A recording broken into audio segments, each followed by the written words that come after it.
Sana pautangin mo muna ako ng 200. May utang ka pa sa akin 800 eh. Oh, mababayaran ko rin yun pag alis ko. Papuntang Saudi. 10 tao ka na pupunta ng Saudi, hindi ka na nakarating eh. Oh, anong malay mo kung matuloy ako? O, sige na. 100 tong pera ko eh. O, sige. 100? Hmm. Oh, paano? Di kulang ka pa ng 100. Ha? Oo. Oh, saka mo na lang ibigay. Oh, teka muna. Para lumalabas ako pa may utang eh.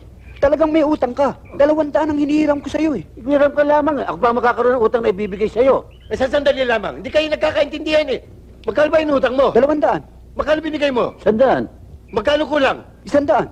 O yun. Paano 100 niyang utang? O bayaran mo. O yan. O yung utang mo sa kanya. O yan. Oh. Ayan. Oh. Malas kayo. Oh, paano ngayon? Demanos na. O di manos. Akala mo maisa mo ako, no?